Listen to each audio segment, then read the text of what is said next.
Get your ears wrapped around the Golden State Media Concepts Basketball Podcast. All the scoop you need to know, from college basketball to the NBA and even March Madness. News of your rising stars, topics on and off the hardwood. This is the Golden State Media Concepts Basketball Podcast.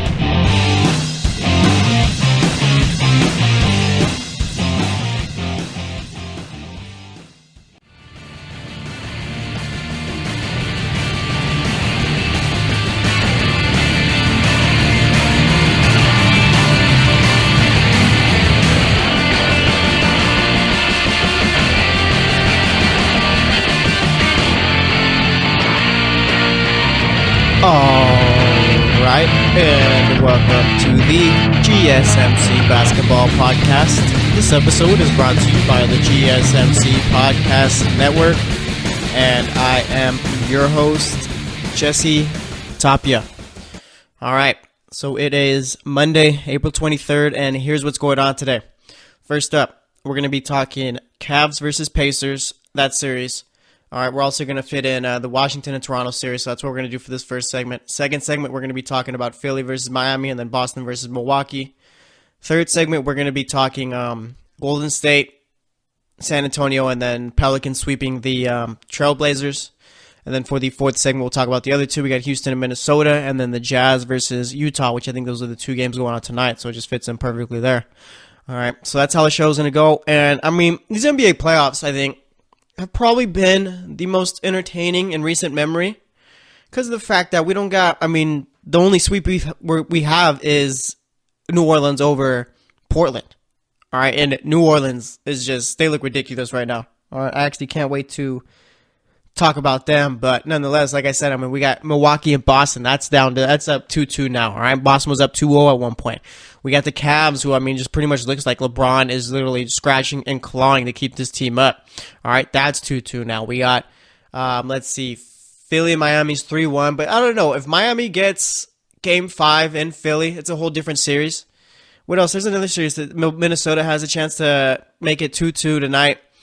Same with OKC if they end up winning tonight. I know there's another one. And I said Toronto and Washington, that's at 2-2 now also. So, yeah, pretty much probably the most competitive because it's not just like the top teams are beating down on the lower-seeded teams. It's all pretty even right now. So, like I said, playoffs have been pretty fun so far. But nonetheless, like I said, we had the Cavs and Pacers who are currently tied 2-2 in their series.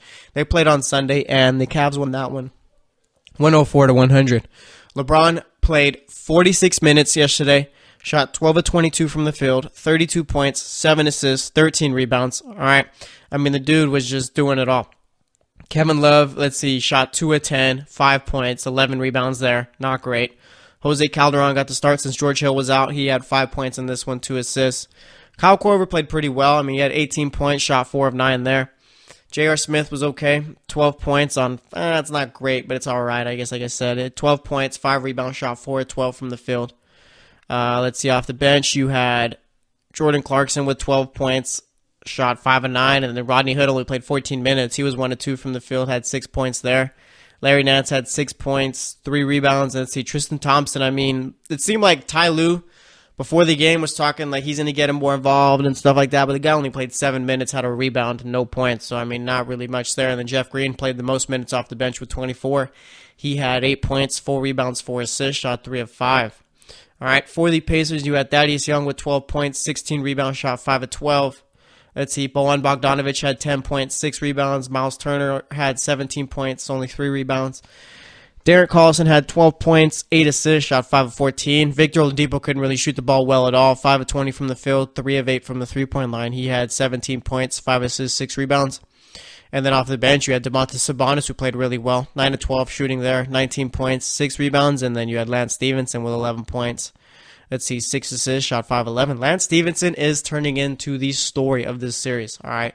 It's very difficult when you got LeBron out there, but Lance Stevenson is must-watch TV. But nonetheless, like I said, Cavs won this one 104-100, all right? And if you remember what I told you when I first started reading off the stats, okay, LeBron played 46 minutes. They only won by 4. All right. I know that people tend to get mad because of the fact that they'll point to LeBron's team saying, oh, he always says he never, like, people say he never has help, but it's more so his fans. I mean, LeBron's never really complained about his team or anything like that, but the thing is with LeBron, fans thing is, he always needs help, all right? And, I mean, just with this team right here, this is probably the worst team LeBron has been on in a while, all right? He literally has to do everything. The guy has to play 46 minutes, nearly a whole game. All right, has to pretty much produce near a triple-double for this team to win by 4. All right, go back to his 46-point performance. They only won by 3 in Game 2. All right, and with the Cavs, this isn't sustainable. It's not. I'm not trying to be a hater or anything like that, but it's just not. You can't do it. No one else is stepping up right here. Kevin Love hasn't played well. All right, the guys they traded for, Nance, Hood, Clarkson, Hill, have done nothing. If anything, I feel LeBron's next 2 best players on that team so far in the playoffs have been J.R. Smith and Kyle Korver. Smith hasn't really been great. Korver's been pretty decent. All right, and then after that, it's pretty much a toss-up. I mean, I'm not really sure how. Like, if they lose Game 3, okay, because they're going back to Cleveland. Let's say they lose Game 3, series is over. Or Game 5, I should say. Game 5, excuse me. If they lose Game 5, series is over. All right? There's no way that LeBron can continue to do this game in and game out in order to keep the Cavs afloat. It's just not going to happen here. All right? I mean, Victor Oladipo goes 5 of 20, and you barely beat the team by 4? I mean, come on now. All right? Let me look again at the Cavs, the whole stat thing. I mean, like I said, Kevin Love only had 5 points. Like I said, Korver and Smith played all right, 18 points and 12 points apiece there. Tristan Thompson was supposed to be someone who maybe steps up a bit, only plays 7 minutes. Larry Nance was a -2 out there, had 6 points, only 3 rebounds. All right. Clarkson was okay. Hood, I mean, played only 14 minutes. Where's the production going to come from? All right. And we've been talking about this series over time, like over the last week or so. And he tells me that this Cavs team would have been better off with the team they had before they made all these trades. All right. With the Derrick Rose, with the Dwayne Wade. And you know what? I believe him. Okay. Obviously, I mean, let's be real, okay? Let's say they keep those players and they don't end up making these trades where they're bringing in Nance, Clarkson, Hood, and Hill. They still make the playoffs, all right? That's no doubt. They still make the playoffs. And they still probably finish as the 4th seed. Okay, so tell me this. You get to the playoffs, look at what Derrick Rose has been doing with the Timberwolves. Dude's playing big minutes and he's being very productive. You're telling me the Cavs couldn't use that at the point guard position right now? Okay, or how about a Dwayne Wade? A guy off the bench where maybe you could get LeBron some rest because the game slowed down. Now you throw Dwayne Wade out there and you're not going to lose because he's out since LeBron's out. All right, you don't think they could use that? I mean, who could you can't, the Cavs literally are so handicapped to the point where they can't take him off. All right, they have nothing else. All right, the guy has to play nearly a full game. I mean, you can't put Jeff Green in his place and expect the team to do well. You can't put Nance, you can't put Clarkson, you can't put Hood. All right? Like I say, you put Dwayne Wade out there, LeBron gets some rest. Or how about a Jay Crowder? All right, a nice little option off the bench there. You don't think they could have used that? I mean, it's a little bit ridiculous here. All right, and I'm not trying to make excuses or anything for LeBron or anything like that, but I mean, it's a matter of the facts are the facts. This guy has absolutely no help on this team. All right, none whatsoever. But we'll see what ends up happening with the Cavs. I mean, as far as the Pacers go, I mean, they're still playing well in this series. Obviously, you'd like them to be a little bit more consistent as far as their performances, but I mean, playing as poorly as they did. I mean, their top scorer was Oladipo with 17 points, but like I said, he shot 5 of 20.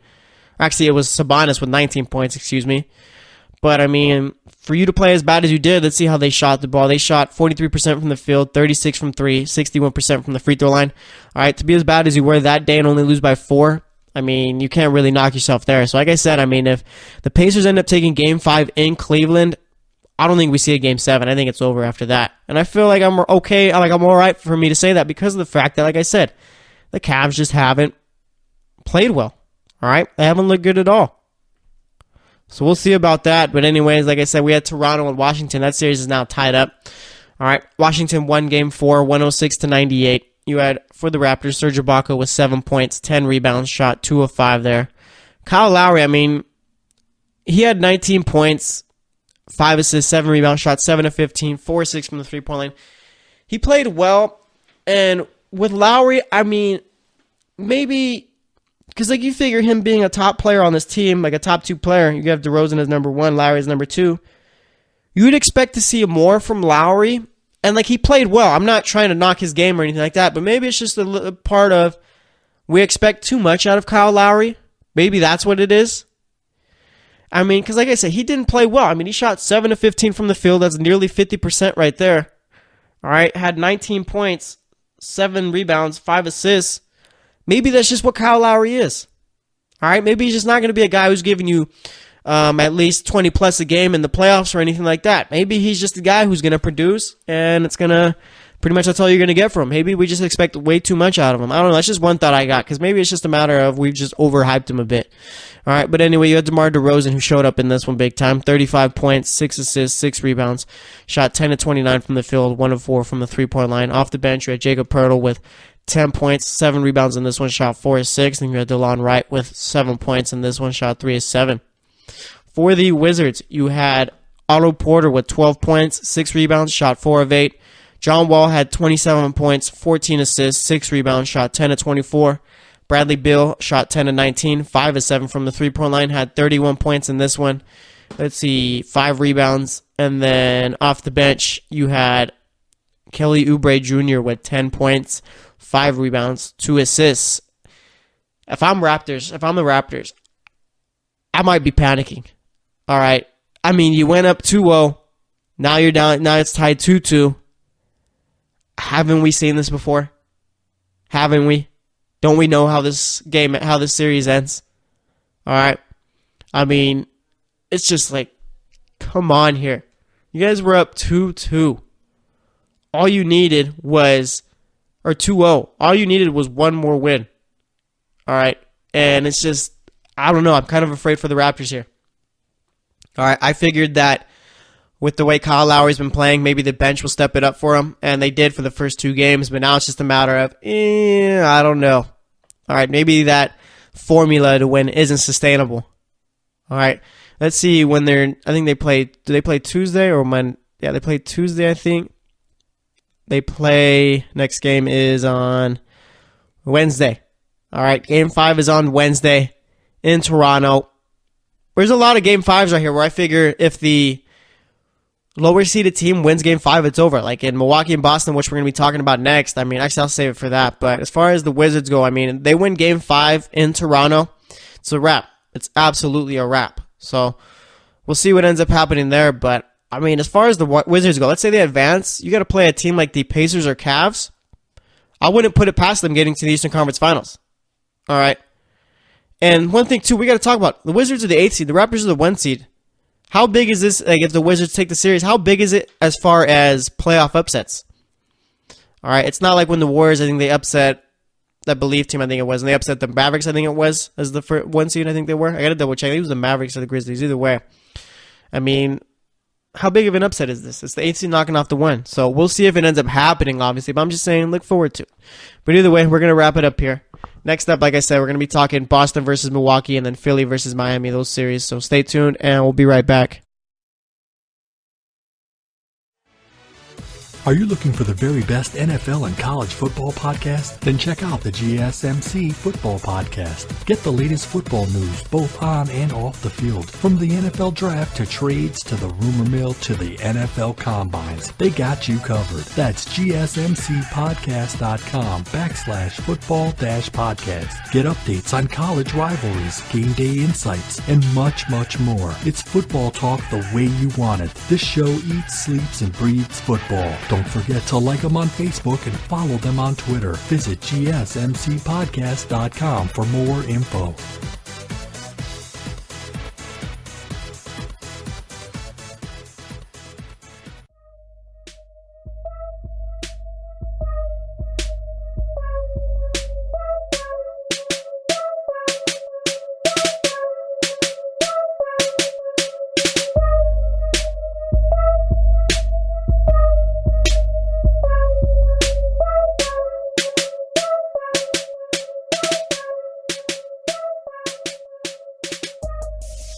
All right, and welcome back to the GSMC Basketball Podcast. We spent that first segment talking about the Cavs-Pacers series and Washington versus Toronto. Like I said, with the Cavs, I mean, having LeBron play about nearly the whole game and winning by 4 is not a very sustainable formula. All right? And I don't see the Cavs getting to the finals, maybe even let alone the Eastern Conference Finals the way they're playing. I mean, no one has really stepped up besides LeBron. Korver's been playing well, I'll give him that. And J.R. Smith has had his moments. But everyone else, I mean, Kevin Love has been pretty non-existent. The guys they traded for, Nance, Hill, Hood, Clarkson, pretty non-existent. And everyone else, for that matter, non-existent. So we'll see what ends up going on with the Cavs. I mean, there's no way LeBron comes back to this team, though. Like, there's no way LeBron is coming back to Cleveland. No doubt in my mind about it. Because of the fact that LeBron is at a point in his career where he doesn't want to be carrying teams. All right? He wants to go to a team like Houston where, yeah, he's going to be the best player, but he doesn't have to do all the work. Go to a team like Philly where, yeah, he's going to be the best player, doesn't have to do all the work. Even the Lakers. All right? So we'll see. But like I said, I mean, if I'm a Cleveland fan, enjoy it. All right? Because what? They're playing again on... Are they playing? I think, yeah, they're playing again on Wednesday, Game 5. Could be LeBron's last game in Cleveland if we're being real. All right. Anyways, we'll see. And as far as Toronto, Washington go, Toronto needs to win Game 5 or series is over. I'm just going to say all that there.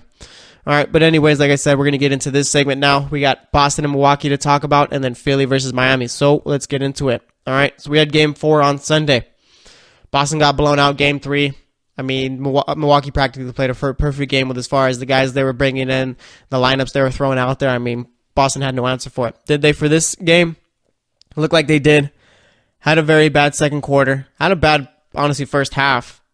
Yeah, terrible first half, actually. I should just say that. All right, second half comes. Boston looks great. Just wasn't enough. Milwaukee wins this one, 104-102. For Boston, you had Al Horford with 13 points, 9 rebounds, 4 assists, shot 4 of 8. Jason Tatum had 21 points, 3 assists, 3 rebounds, shot 7 of 16, 2 of 5 from the three-point line. Terry Rozier, Game 3 and Game 4, has looked awful. I mean, the dude has just not looked good at all. I'm not really sure what it is. I mean, I figured you have all the momentum in the first 2 games because you outplayed your matchup, which was Eric Bledsoe. And it's just Game 3 and Game 4. He's disappeared. Or he hasn't played well. I mean, yeah, he had 10 points. Did have 8 assists, 5 rebounds. But, I mean, he shot 3 of 12, 2 of 10 from the three-point line. If you're taking... Terry Rozier, I think, needs to... If your shot's not falling from 3, you got to drive in. You can't keep taking it from 3. All right, but either way, there was that. Then you had Jaylen Brown, who's looking like a future star for this team. The guy had 34 points, 8 rebounds, shot 13 of 24, 5 of 8 from the three-point line. There was one at the end of the game with like 40 seconds left where he's trying to drive in rather than run the clock out. And, I mean, on the replay, it looked like he got fouled. Refs didn't call it, so, I mean, you can't really do anything there. If the ref says it's not a foul, it's not a foul. They end up losing it. Giannis is the game-winning tip-in. And, I mean...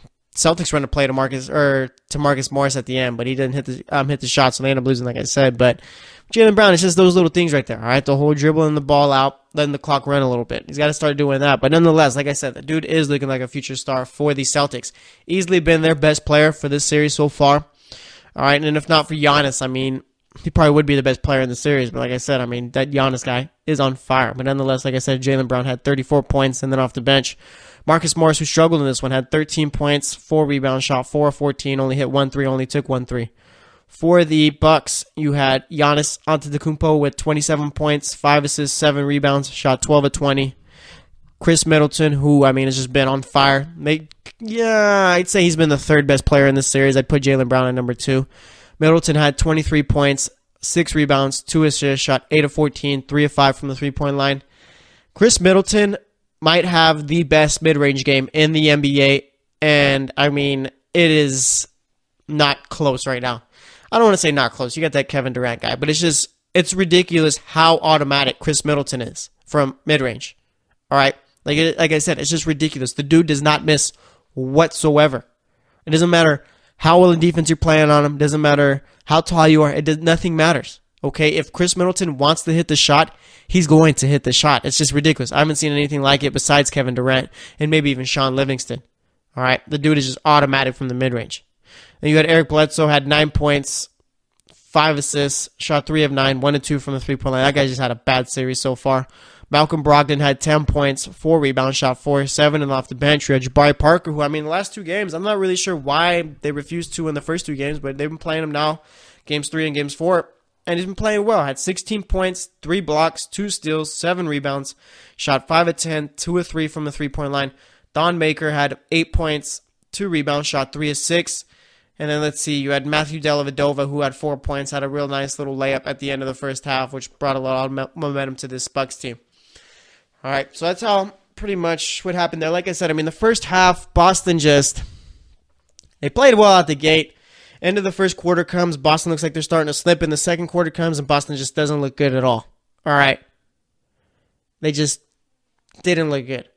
Second half comes, and Boston did that thing what they always do usually. They come back. All right. They even had the lead at one point. I think that's when Jaylen Brown, I remember that's when Jaylen Brown ended up losing the ball in the fourth, ended with 40 seconds left, or however much time was left on the clock.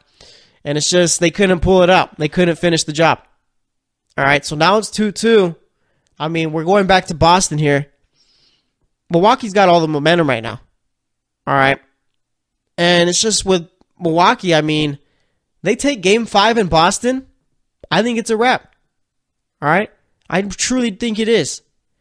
Boston, I'm not sure really what it is, but they just haven't looked good in Milwaukee at all. I know it's only been 2 games or whatever. But nonetheless, I mean, I'm not sure. Like, it's just weird. Like, when Boston has gone to Milwaukee in the series for the last 2 games, I mean, they haven't looked good. All right, I understand they only lost by 2 in the last game, but if you're talking about an overall performance, it wasn't great. Jaylen Brown and Jason Tatum were pretty much the only reasons why they ended up getting back there. All right? And it's like I said, if Boston loses game 5 in Boston, all the momentum in this series leans with Milwaukee. And it's just like, I mean, let's like imagine the confidence level of Milwaukee if they take game 5. All right? It's difficult to win in Boston. All right? No team has ever beat Boston in a series when Boston goes up 2-0. I think they're 35-0 in those series. Okay? Boston needs to figure out a way in game 5. Like, they need to figure out a way to pretty much just jump ahead. All right? You need Jaylen Brown to get going from the start. Jason Tatum to get going from the start. You need Al Horford to pretty much elevate himself a little bit more. Like games 1 and 2. Guy was very involved in the offensive part of the game plan. And games 3 and 4, I feel like he hasn't been as involved. All right? Terry Rozier, what's going on with him? Why is it for the first 2 games he played well? Okay, and the last 2 games, I mean, the dude has been non-existent. Off the bench, I mean, Marcus Morris has been the only real guy who's produced. Maybe you need a guy like Shane Larkin to step up a bit. All right, maybe a Shemi Ojale. Greg Monroe, I mean, he only played 5 minutes in game 4. So with Boston, like I said, game 5 is a must-win. For Milwaukee, I mean, you lose game 5, you still got to go back home, so you're fine there. But I do think if Boston wins game 5, then the series will be over in 6, I think, if Marcus Smart comes back for game 6. All right, Marcus Smart comes back for game 6. I figure that maybe you got Brad Stevens putting him on Chris Middleton, who's going to limit him a bit, or maybe even a Jabari Parker when he comes in. All right, because Marcus Smart can pretty much guard every position on the floor, for being real here. All right, I think if they get game 5, he comes back game 6, then who knows? All right, I think Marcus Smart is that much of a difference maker for the Celtics. So we'll see what ends up going on there. But like I said, I mean, I think the series goes to whoever wins game 5. All right, so we'll see about it. But let's talk Philly versus Miami. All right, so we had game 4 on Saturday. Philly was up 2-1. This was a big game for Miami. And now it's just a matter of they got to win in Philly for game 5 or it's over. All right, Philly won game 4, 106-102. Miami played well, but it's just like Philly is they're just better, I think. All right, so for Philly, you had Dario Saric with 11 points, 8 rebounds, shot 4 of 13. Wasn't great there. Covington had 10 points, shot 3 of 5, had 6 rebounds. Embiid didn't play great at all, had 14 points, 12 rebounds, 8 turnovers, 4 fouls, shot 2 of 11, didn't hit a 3. Ben Simmons had 17 points, 10 assists, 13 rebounds, triple-double there. J.J. Redick had 24 points, shot 2 of 9 from 3, 8 of 18 from the field, and off the bench you had Aaron Ilyasova with 10 points, and then Bellinelli had 10 points. No Markelle Fultz in this one, did not play 1 minute. All right, and then for the Heat, you had James Johnson with 15 points, 5 assists, 8 rebounds, shot 5 of 12 from the field. Josh Richardson had 10 points, 7 steals, 7 assists, 5 rebounds, pretty much did everything there. Hassan Whiteside finally played well, played 26 minutes, had 13 points, 13 rebounds, shot 6 of 9. I mean, This was big for him. You had Goran Dragic with 20 points, 4 steals, 3 assists, shot 9 of 19. And then off the bench, you had Dwayne Wade with 25 points, 3 steals, shot 10 of 22. There. All right. Like I said, Miami ended up losing this one 106-102. And, I mean, like I said, if Miami ends up winning Game 5 in Philly, you go back to Miami for Game 6. Anything could happen. But it's just a matter of, I mean, in reality, the series might be over. All right. I think I might be calling it here. Miami played pretty much as well as you could. You got a great performance from Hassan Whiteside. You got a great performance from Dwayne Wade. Dragic played well. James Johnson played well. Josh Richardson did a little bit of everything. Joel Embiid, I mean, only had, I think he had 10 points, I think it was? 14. He had 14 points, shot 2 of 11, didn't play well. Sarge didn't play well. Bellinelli, Ilyasova pretty much didn't really do too much there. And you still lose by 4. All right. I mean, it's not looking good. For you to play as well as you did, the team to play as poorly as they did, and they still win, I think it's just a matter of Philly is just a better team here. All right. I did pick Miami to win this series in 6 games. That's not going to be happening. I mean, there still is a possibility they come back, but it's just like how much better do they need to play in order to get a win in this series? I mean, all the games have been close except for Game 1, I think it was, and what was it? Game 3? In Game 3, I mean, that was close up until the fourth quarter, but it's just, I don't know, it's not looking good for Miami here. They really got to steal one on the road in order for them to have any chance whatsoever, obviously. Obviously, Game 5 is a must-win because you lose, you're out. So, we'll see, but it's just a matter of, I think Philly is just the better team, and Miami really can't hang their heads on anything there. So, we'll see what ends up happening, but we're going to wrap it up here. Next up, we're going to be talking about San Antonio versus Golden State, and then the Pelicans sweeping the Trailblazers. So, stay tuned, and we'll be right back. Check out the show that's built on the MMA. From the UFC to extreme cage fighting, they got the fights covered. Check out the GSMC MMA podcast. Get the latest news on past or upcoming fights. Join us as we talk to and about some of the biggest names in the MMA, past, present, and future. When it's the fight game, there's just one show to check out. GSMCpodcast.com/MMA-podcast. Don't forget to like them on Facebook and follow them on Twitter. Visit GSMCpodcast.com for more info.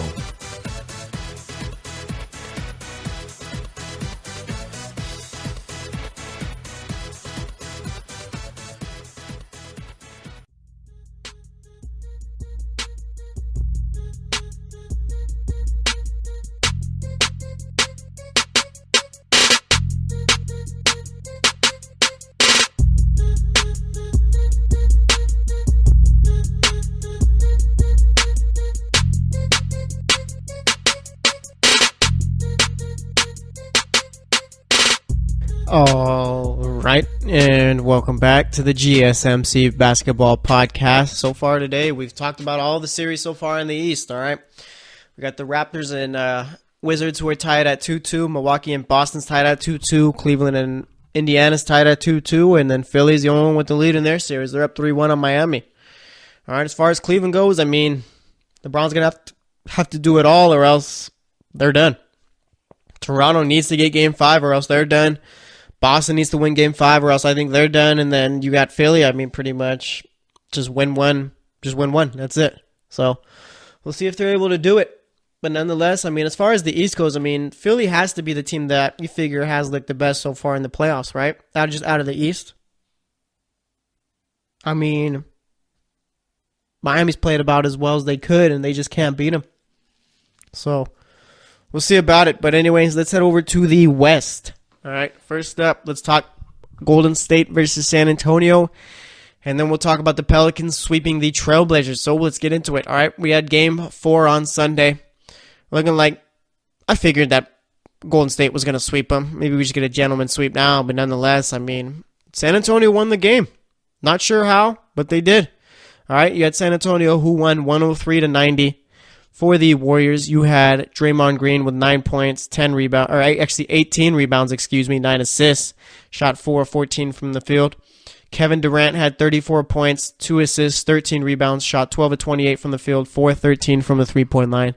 JaVale McGee had 7 points, 7 rebounds on 3 of 6 shooting. Klay Thompson didn't really play well at all, 12 points, 5 rebounds, shot 4 of 16 from the field, 3 of 6 from the three-point line. Off the bench, you had David West with 8 points, 3 rebounds, shot 4 of 6. Let's see, Sean Livingston had 10 points there, 3 rebounds, shot 5 of 9. And then for the Spurs, you had LaMarcus Aldridge with 22 points, 10 rebounds, shot 7 of 19, 3 of 3 from the three-point line. Rudy Gay had 14 points, 2 steals, 2 assists, 7 rebounds, shot 7 of 15, was at plus 16, which was actually not a team best. That was Patty Mills, who had 9 points, was a plus 21, had 5 assists, shot 3 of 8. Deontay Murray had 12 points in this one, 4 rebounds, shot 4 of 8 from the field, 3 of 4 from the three-point line. And then off the bench, you had Kyle Anderson, who had 10 points, 3 rebounds, shot 4 of 4. And look at Manu, all right, played the most minutes off the bench with 25, and the guy was a plus 18, 16 points, 5 assists, shot 5 of 10, 3 of 5 from the three-point line. All right, Tony Parker even played all right. I mean, had 9 points. Was a minus 9, though, so it wasn't great for the team on the court. Nonetheless, he had 2 assists, 4 of 7 shooting. All right, so, I mean, Manu Ginobili, still doing it. And at this point, I mean, who would you say the better player is, him or Tony Parker? I feel like Tony Parker got more minutes during the regular season. But it's just like Tony Parker, I mean, he plays, but he's not really productive, I feel. All right? Like Manu, at least, when he's out there, when it's very rare, like he playing as many minutes as he did yesterday, he gives you that game. All right? So I'm just trying to figure out who at this point in their career is better, Manu Ginobili or Tony Parker. And I mean, in reality, if you had to take one, I mean, neither's going to become your pretty much move into your starting 5 or anything like that. But I figure you need someone off the bench. I mean, both guys are pretty old. You don't expect them to pretty much play big minutes off the bench or be anything like that. But you need one game. I'm trusting Manu. All right. But nonetheless, I mean, good on the Warriors or the Spurs for winning Game 4. All right. Now they're down 3-1. Game 5 is heading back to Oracle. Do Spurs have a chance? Spurs probably about have as much of a chance at coming back and winning the series than I do making it into the NBA. All right, so they have no chance whatsoever. I mean, it's just a matter of now, like I've been saying, you got to figure out what's going on with Kawhi Leonard. All right. I mean, is he going to be playing for you guys? Is he not? Who knows? All right, but either way for the Warriors, I mean, I guess it's all right. A little blessing in disguise because of the fact that, I mean, the series doesn't end so soon, so you get a little bit more time to have Steph Curry heal up. And it's looking like even for their next round, which will be against the Pelicans once the Warriors end up winning their series, he might be out for 2 games still. All right? And, I mean, we're going to shift over to the Pelicans Trailblazers series, and we're going to talk more so about the Pelicans and Warriors after this. But nonetheless, I mean, on Saturday, we had Game 4 going on between the Pelicans and Trailblazers, and the Pelicans won this one 131-123. For the Trailblazers, you had Al-Farouq Aminu, who played about as well as you could ask of a guy like that. 27 points, 6 rebounds, 2 steals, shot 11 of 20, 11 from the three-point line. Evan Turner played well, 15 points, 5 assists, shot 6 of 12, 1 of 3 from the three-point line. Nurkic played like everyone except for one person on the starting 5 played well, I guess, as well as they could. All right, Nurkic had 18 points, 11 rebounds, shot 9 of 13. McCollum had 38 points, 3 assists, shot 15 of 22, 2 of 3 from the three-point line. And then you had Damian Lillard. I have no clue what happened to the guy. All right, the playoffs started, and he just completely shut down. He had 19 points, 6 assists, 5 rebounds, shot 7 of 16, 1 of 5 from the three-point line, shot nearly 50%. But it's just like 19 points from your best player isn't going to cut it. Nurkic did his job, played well. All right, McCollum had his best game. Aminu brought in 27 points. And then you had Turner, who brought in 15. All right, it's Lillard. This series is on Lillard. The guy didn't show up at all. All right, you have no one else to blame besides Damian Lillard. I'm putting this one on him. All right, I understand that maybe Evan Turner wasn't great or anything like that, but when it came down to it, Lillard was never good. Played 4 games. I mean, can you really tell me Lillard had like a truly great Damian Lillard type game? I wouldn't say so. But I mean, anyway, for the Pelicans in that game, you had Mirotic, who had 10 points, 11 rebounds, shot 4 of 8. Anthony Davis went off for 47 points, 11 rebounds, shot 15 of 24 from the field, 2 of 4 from the three-point line, had 2 blocks. Actually, had 3 blocks, excuse me. Etuan Moore played well, 14 points, 3 steals, 3 rebounds, shot 5 of 10. Rondo, I mean, as efficient as you can be, 7 points on 3 of 7 shooting, 7 rebounds, 16 assists. I mean, that's all you could ask for a guy like Rondo right there. All right? Drew Holiday has been a monster. 41 points, 8 assists, shot 15 of 23, 2 of 7 from the three-point line, 9 of 12 from the free throw line. All right, and then off the bench, you had Solomon Hill with 6 points, Ian Clark with 3 points. They only played 3 guys off the bench, all right, one with an 8-man lineup here. There was no point in the series where the Trailblazers were the better team. Like, not even for a game, none of that. The Pelicans just simply dominated from start to finish. Anthony Davis is basically a man-child right now because of the fact that, I mean, the dude can't be stopped. All right? And I'm more so focused on the Trailblazers right now. We'll talk about the Pelicans in a bit, but it's just like I said, I mean, Damian Lillard did not show up once in this series. Dude was non-existent. I mean, he was putting up Kyle Lowry numbers. He pretty much did what Kyle Lowry's been doing so far. And Damian Lillard can't do that because of the fact that he's got to be the DeMar DeRozan to his team. All right, CJ McCollum, with his performances in this playoff series, I mean, that's a plus. The series shouldn't be over right now. But nonetheless, I mean, here we are, and it's just like, what do the Trailblazers do? Okay? I mean, you're pretty much stuck as far as salary cap. You can't really sign too many players. You got Miles Leonard, who's signed to a ridiculous contract. Evan Turner's got $75 million on his. I'm not sure how much he's got left, but I know he signed for that. All right? And it's just a matter of, I mean, has this team hit its peak? All right? Are we ever going to see them do anything better than what they've done the last 5 or so years? However long McCollum and Lillard have been together. All right? Honestly. I mean, they never did anything with Wesley Matthews, LaMarcus Aldridge, Nicholas Batum, and Lillard. Why would we expect him to do something here? All right, and I guess the question I'm trying to get at here is, it's a matter of, do you trade McCollum or Lillard? All right? Because of the fact that you keep this team together, that's cool, but, I mean, how often are you just going to want to make the playoffs? All right, and as far as trading Damian Lillard, you're probably going to get a lot of value out of him, more so than you would with a guy rather than CJ McCollum. But you trade McCollum, you could still build around Lillard. All right? It's a matter of, I mean, does Lillard still want to be there? Do you still want to play in Portland for the rest of your career where you're probably not going to win a title? And yeah, you'll make the playoffs, but, I mean, what value does making the playoffs year after year have where you're just losing year after year? I don't know. It doesn't sound too fun to me, so the Blazers got a lot of questions they got to answer this offseason as far as what their plans are and what they're going to do. I mean, they're pretty much stuck in playoff mediocrity. All right? They're not great. They're not terrible. I mean, they make the playoffs, but what do? Nothing.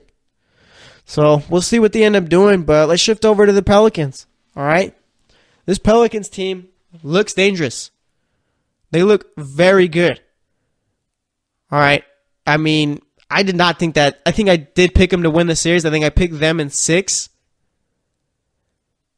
But, I mean, it's just a matter of, I didn't think they were going to sweep. I didn't think they were going to dominate game 1, 2, 3, and 4. I mean, yeah, they only won by 8 here. But in reality, I mean, it was just a matter of Portland was trying to play catch-up in the fourth quarter. All right? Portland had no answer for the Pelicans. They had no answer for Anthony Davis. They had no answer for Nikolai Mirotic. They had no answer for Rondo. They had no answer for Drew Holiday. All right, so now you're the Pelicans. I mean, assuming so, you're going to be playing the Warriors in the next round. Like I said, Steph might not play the first 2 games. You think the Pelicans can steal those first 2? And if they do, I mean, it's a matter of, I do think with Steph Curry, the Pelicans could win a game. So let's say by some miracle or whatever, Steph doesn't play for the first 2 games. And the miracle might not be the right word there. By some chance. All right. Steph doesn't play the first 2 games. The Pelicans steal those first 2. Do the Pelicans got a shot at knocking off the Warriors? Given how well they've been playing? I mean, in reality, the Pelicans do have your prototypical solid, great playoff team. All right. You got your number 1 player, Anthony Davis, who's playing like it.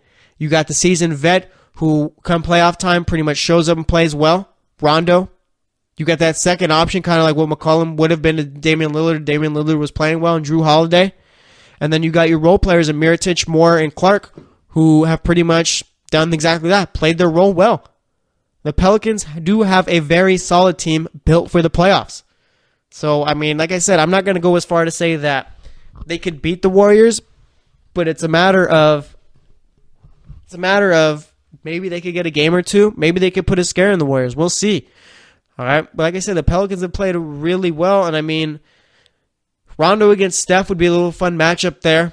I mean, who's going to guard Anthony Davis? Yes, Draymond is a great defender, but I don't think he could handle Anthony Davis. Let's see. I mean, the Pelicans really don't have a matchup for a guy who could guard Kevin Durant there. So that's going to be a little X factor there. But it's going to be interesting to see. We're going to see maybe we'll see Rondo on Klay and Drew Holiday on Steph rather than Rondo on Steph because of the fact that Rondo isn't as good on defense as he was when he was playing for the Celtics. I mean, Rondo, since he left the Celtics, really hasn't been great on defense. So we'll see what we got going on there. But we're going to wrap it up here. Next up, we're going to be talking about the last two series. We got Minnesota and Houston, and then Oklahoma City versus Utah. So we'll be doing that and also talking about their games going on tonight. So stay tuned, and we'll be right back. Check out the show built around the women of MMA. From the UFC to the extreme cage fighting, we got the fights covered. Listen. It's the Golden State Media Concepts Women's MMA Podcast. The latest news of upcoming fights, discussions of previous matches. Join us as we talk to and about the biggest names in women's mixed martial arts, past, present, and future. When it's the women's fight game, you know where to listen to. The Golden State Media Concepts Women's MMA Podcast.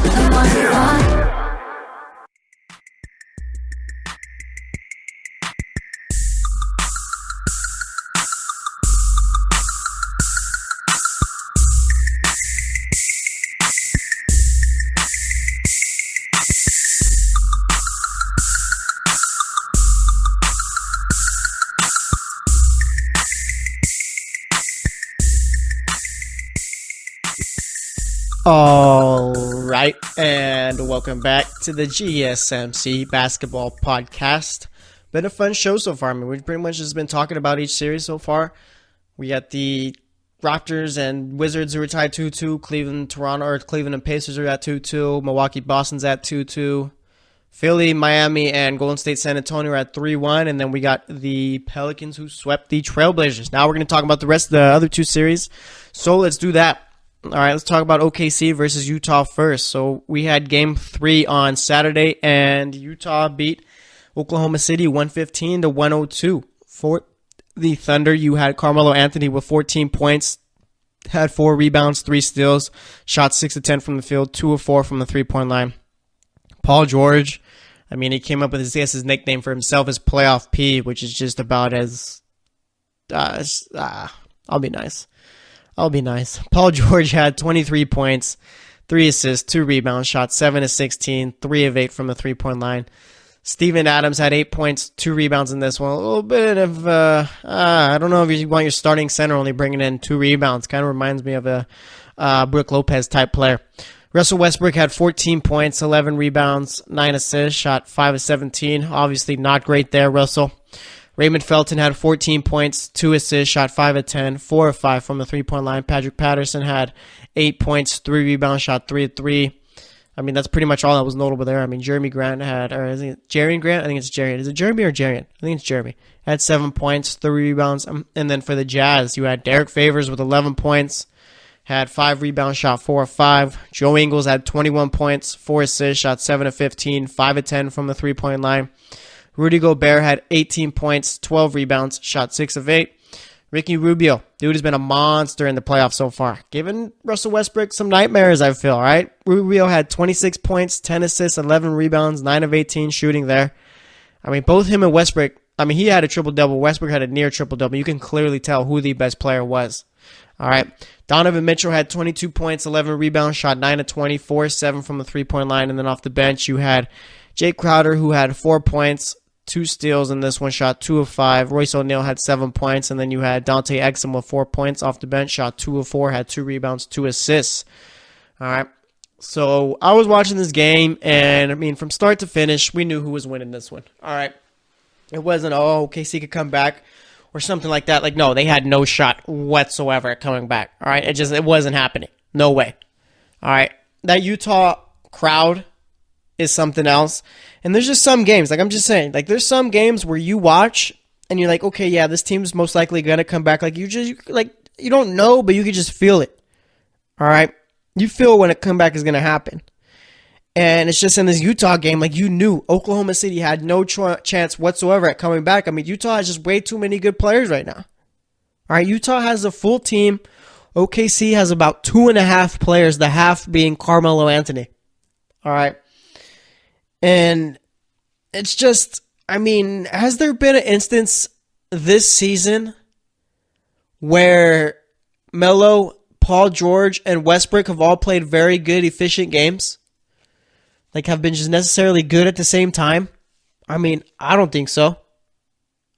Honestly. Like, I just really haven't seen it. And if I'm wrong and they have, I mean, point me in that direction, whatever game it was. But it's just with this team, I mean, you had Melo who played well, 6 of 10 from the field, and that only gets you 14 points. All right. I mean, I'm not really sure. Like, as far as Melo's career, I think that he's pretty much done everything he can. There's no winning a championship. There's no being the best player on your team anymore. Like, that ship has completely sailed for Carmelo Anthony, I feel. All right, and with Paul George, I feel like he's just playing till he's not with the team anymore. Okay, which is going to be this offseason. I picked the Jazz to win this series on 5, and I'm still sticking with that. I mean, why not? Okay, we got Game 4 coming up tonight. Jazz take that one in Utah. They're up 3-1. You really think that this Oklahoma City team has what it takes to come back? I don't think so. And one of the biggest problems I have with Oklahoma City is I feel they just don't run like a normal offense. And that's partly that's Russell Westbrook's fault. Okay, Russell Westbrook has a style where he plays, like a style of play that's very unique to him. But it's just a matter of it doesn't seem like what Russell Westbrook's ever going to change that. All right? The way Russell Westbrook plays, I don't think is sustainable enough to go wild and win championships or anything like that. If anything, you need him to reel back a bit, but just given the kind of player that he is, going 100% and never really changing anything up for anyone else, I mean, it is what it is. All right? Russell Westbrook's never going to win a title unless he changes the way he plays, and I just don't see that happening. And as far as the Jazz go, I mean, they're playing well. All right? They're playing extremely well. Joe Ingles has played well. Donovan Mitchell was looking like a seasoned vet out there, a superstar. Rudy Gobert, I think people are starting to realize now how great of a center he is. Derek Favors has a role. He's excelling at it. And Ricky Rubio. All right, I feel like we're getting the Ricky Rubio everyone was expecting when he was leaving Spain back coming into the NBA. I think we're getting that guy here. All right, because Ricky Rubio has been a monster in the playoffs so far. And you got Russell Westbrook. He's asked about it after, and he says he's going to stop that expletive for the next game. And it's just, I know in Russell Westbrook's heart, he can't stand the fact that he's being outplayed by Ricky Rubio. And he is. He is. There's no doubt. All right. You could be a Russell Westbrook fan. You could be an Oklahoma City Thunder fan. You could just think Russell Westbrook is playing better than Ricky Rubio, and you're wrong. All right. Rubio has been way better than Westbrook. Okay.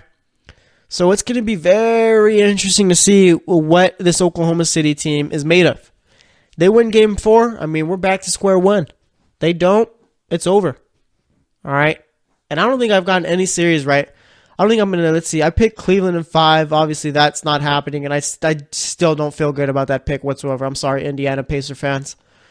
I picked Boston in 6. Is that a possibility? That's still a possibility. Okay, I picked the Warriors in 6. I mean, the Spurs get one more. We got a chance. Let's see. I picked the Jazz in 5. I picked the Rockets in 6, and we're going to be talking about that in a moment. That's a very possible. That's a possibility. Oh, I picked the Rockets in 7, I think. Yeah, I picked the Rockets in 7 and the Raptors in 7. Actually, we still got a chance. The only one I've gotten wrong so far is the Pelicans in 6 over the Trailblazers. And I mean, I got the pick right. It's just a matter of how many games I got wrong there. So we'll see. But like I said, I mean, as far as the Thunder go, tonight's a must win. Otherwise, I mean, it's over. There's no coming back. All right? None whatsoever. There's no chance at all. So we'll see. But let's see. We had Minnesota and Houston on Saturday. Minnesota won that game by 16. And turns out Tom Thibodeau actually knows how to get his players involved. But let's go over the score. We had Minnesota winning 121-105. Trevor Ariza for Houston had 6 points, 4 rebounds, shot 2 of 5 from the field. All of those came from the 3-point line. PJ Tucker, I feel, just hasn't played well at all in the playoffs. Had 4 points, shot 1 of 6 from the field. Clint Capella had 7 points, 11 rebounds. Chris Paul had 17 points, 6 assists, 3 rebounds, shot 7 of 11. James Harden had 29 points, 7 assists, 7 rebounds, shot 9 of 21, 3 of 8 from the 3-point line. Off the bench, you had Eric Gordon with 15 points, shot 5 of 16, so that's not great. Jalen Green, 4 of 8 from the field, 10 points, and then you had Ryan Anderson, who had 12 points, shot 4 of 6 from 3. For the Timberwolves, Andrew Wiggins, very efficient, 7 of 11 from the field, 4 of 6 from the 3-point line, 11 points, 5 rebounds, 20 points, excuse me. Yeah, 20 points, 5 rebounds, 5 assists. Karl Anthony Towns, probably wanted him to get some more shots up, but he went 5 of 13 from the field, 18 points, 16 rebounds. Jeff Teague had 23 points, 8 assists, shot 9 of 14. Jimmy Butler finally got some shots up, had 28 points, 5 assists, 7 rebounds, shot 10 of 19. And then off the bench, you had Derrick Rose, who shot 8 of 16 from the field. That's 50%. That's me doing math. Had 17 points, was a plus 13 there, 2 assists. All right. And, with the Timberwolves here, that's the recipe to beat the Rockets. Get Butler and Towns more involved. They've been close in all these games. It's not like, unless, I think there was one game where they lost by 20. I think it might have been game 2. But nonetheless, for games 1 and games 3, they've looked good. All right? And they got to bring it at the same type of atmosphere tonight. We're going to see what they got going on here. Derrick Rose has been a very good player for the Timberwolves so far in the playoffs. And like I said, Cleveland's got to be wondering, hey, maybe we should have kept that guy and maybe we'd be playing better. All right, but I'm very interested to see what goes on tonight. This one decides the series. Not decides it. This one, obviously, if the Rockets win, it's over. If the Timberwolves win, then it could go 7, I think. All right, so we'll see. You need games like this out of Andrew Wiggins, too. No one's really going to talk about Andrew Wiggins because of the fact that Jimmy Butler led the team with 28 points, but the fact that Andrew Wiggins went 7 of 11 from the field, 4 of 6 from 3, those are the games they need from him. All right, especially if they want to make it out of this series. And I'm not saying they are. I'm not saying they're not. But it's just a matter if they want to have a chance. So we'll see what ends up happening. But like I said, they got a game tonight. So let's talk about those 2 games. We got 2 games. Yeah, we got the Jazz Thunder and then the Rockets Timberwolves. Let's see what we got going on here. So the Rockets Timberwolves is at 5 o'clock tonight Pacific time. I'm going to go with the Timberwolves. All right, Rockets are only favored by 6. I like the way the Timberwolves have been playing. The Rockets really haven't impressed me so far. So I'm going to go with the Timberwolves there. And then I got the Jazz beating the Thunder. I just don't really, I'm not too high on the Thunder at all. I don't think that's really wrong because of the fact that they haven't really played well. So we'll see. So I got the Jazz and Timberwolves winning tonight. All right, so that's going to actually wrap it up today. Today we talked about pretty much all the series so far. Pretty much talked about them all, recapped them a bit. Like I said, we had the Pelicans already winning their series, swept the Trailblazers, and then pretty much seems like after today, all the game 4s besides the Timberwolves and Jazz series have concluded. We got, like I said, we got the Rockets. We got the Cavs and Pacers at 2-2, Wizards, Raptors at 2-2, Celtics, Milwaukee at 2-2, and then we got the Philly and Miami, and then San Antonio's up on, or actually Golden State's up on San Antonio 3-1, and the Philly's up on Miami 3-1. So we'll see how it all ends up. So we'll see, but either way, just got an update right now too. Marcus Smart upgraded to questionable for Game 5 versus the Bucks. All right, according to Bleacher Report. So we'll see. Marcus Smart plays Game 5. That's gonna make a big difference for the Celtics right there. The Celtics need Marcus Smart. All right, Marcus Smart's not a great shooter by any means, but he does have that little it factor for the Celtics. So we'll see. I feel more comfortable with the Celtics making it out of the series if they get Marcus Smart back for Game 5. So we'll see what ends up happening. But like I said, thanks for listening to the GSMC Basketball Podcast. I am your host, Jesse Tapia. We'll be back on Wednesday to talk about everything else. So stay tuned, and we'll talk to you later. You've been listening to the Golden State Media Concepts Basketball Podcast, part of the Golden State Media Concepts Podcast Network. You can find this show and others like it at www.gsmcpodcast.com. Download our podcast on iTunes, Stitcher, SoundCloud, and Google Play. Just type in GSMC to find all the shows from the Golden State Media Concepts Podcast Network, from movies to music, from sports to entertainment, and even weird news. You can can also follow us on Twitter and on Facebook. Thank you, and we hope you have enjoyed today's program.